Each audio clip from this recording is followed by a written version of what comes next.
Good morning, Parmalee. This is Jenn Meyer in the marketing department, and I am here today with our lead VA attorney, James Pavisian. Hello, everyone. Thanks for coming in. We're so glad to see you again. Yeah, always a pleasure, and I love doing these. Well, today we are going to talk about a topic that everyone, it seems like, is aware of, but we're going to talk about scams. We want to remind everyone that you should never give out any of your personal information on the phone, via email, or online.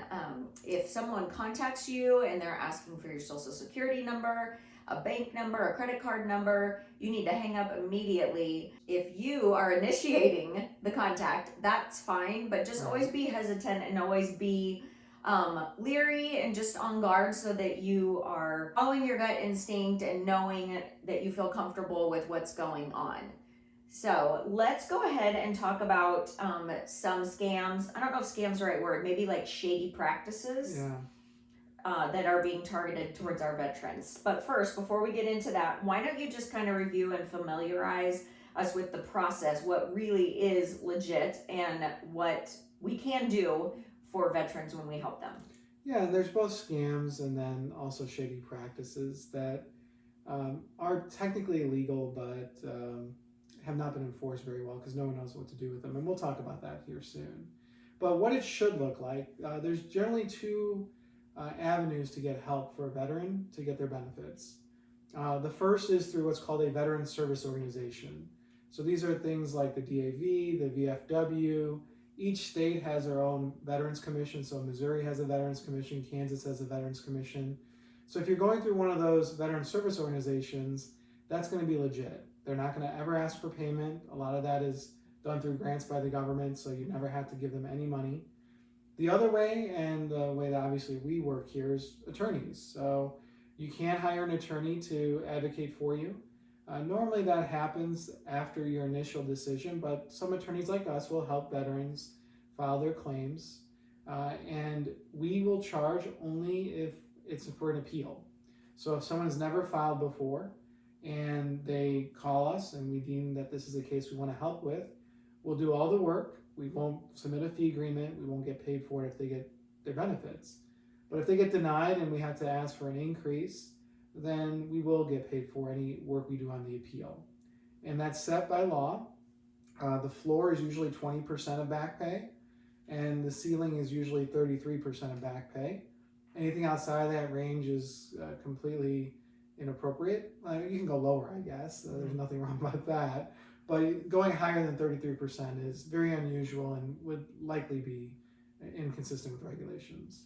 So say that a veteran did win and they were working with a different organization, not with us, and they said, okay, we're going to charge you 40%.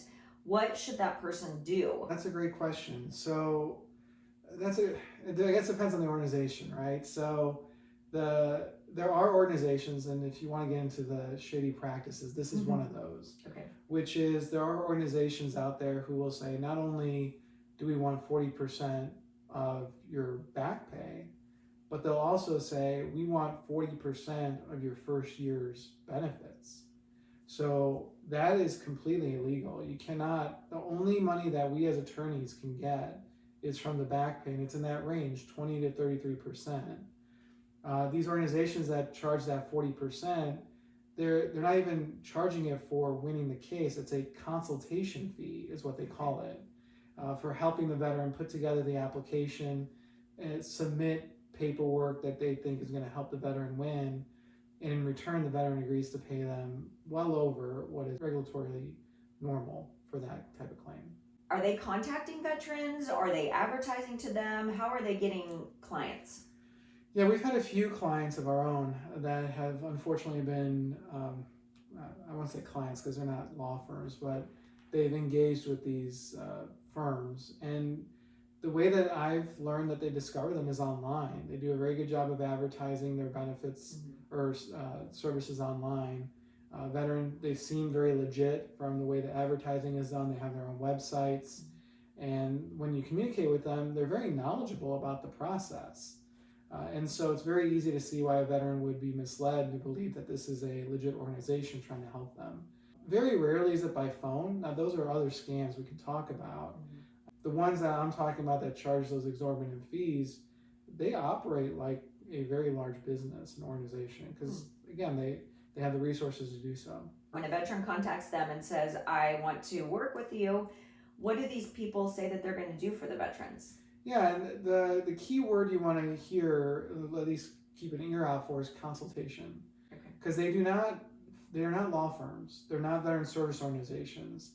They consider themselves consultants, and that is a word because they don't actually get into the case. So if you hire us or a veteran service organization as a veteran, we submit a form that's the power of attorney form that tells the VA specifically, me, James Pavisian, and the power of attorney over this case, give me access, I am representing this veteran.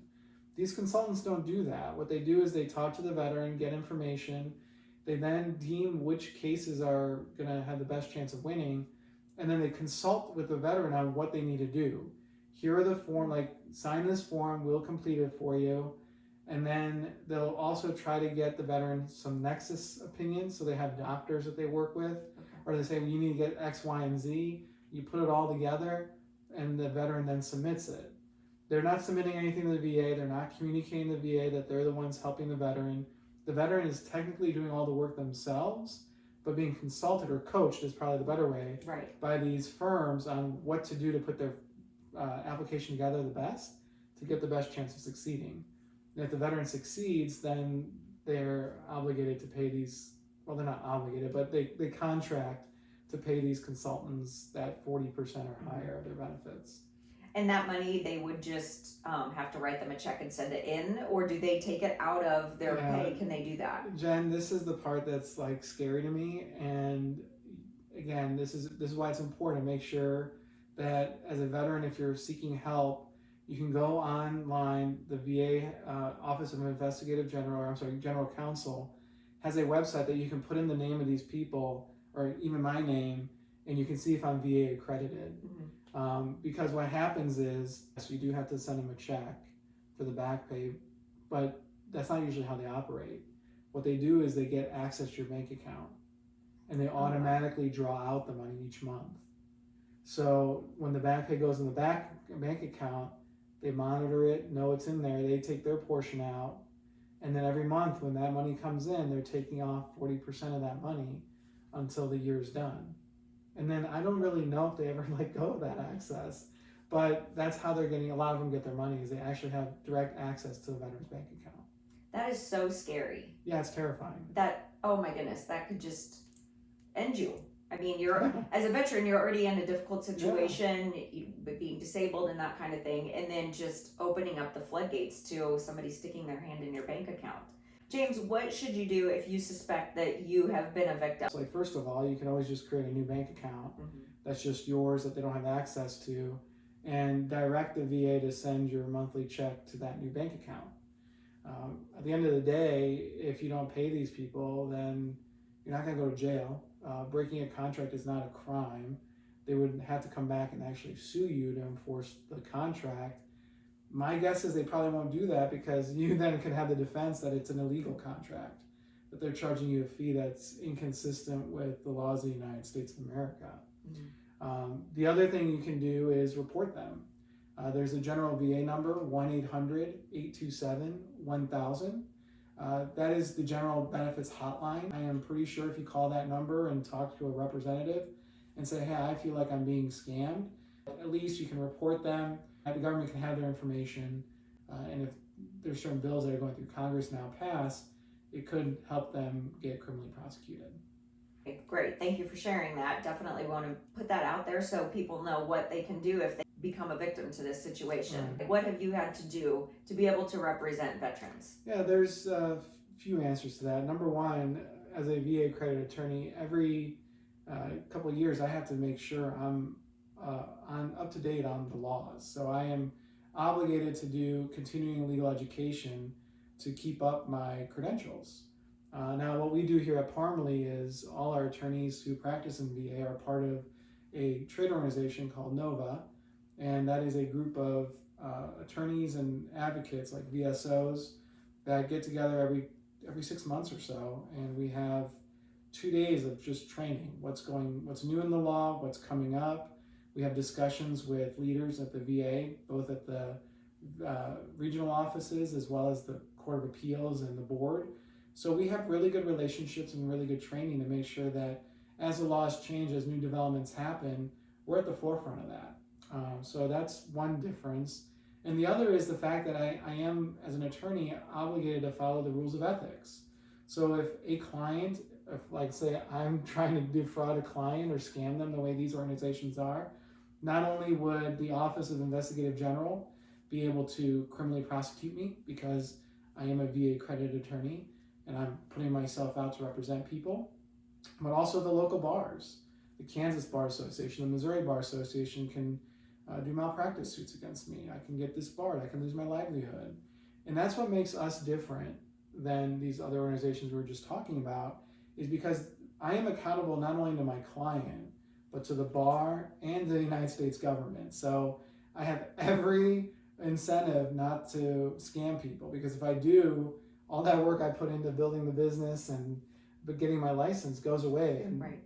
No case is worth that. No group of cases is worth that. Yeah. But these organizations, the problem we're having, Jen, is no one knows who's supposed to hold these scamming agencies accountable. Right. Because they're not lawyers, so it's not a bar association. They're not actually getting put into the case as a representative, so the VA has no authority over them either. And that's why Congress is working a couple bills right now to make it much more clear who's supposed to hold these people accountable.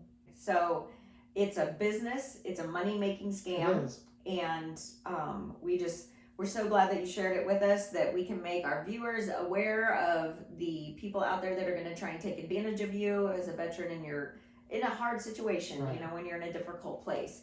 So as much as I hate to bring this topic up, I'm so glad that we were able to do that and to share and make people aware of it. And hopefully, if you are in a situation or have been talking to someone, that you can say, I'm putting the brakes on this. We're not moving forward. At Parmalee Law Firm, we are here to help you. We have an entire dedicated team of VA professionals that's what they focus on. And our team is growing and our caseload is growing, and I'm really excited about it. In the meantime, if you have any questions about anything VA related, feedback at danielparmaleelaw.com. Is there anything else that you'd like to add about this today? So have a great week.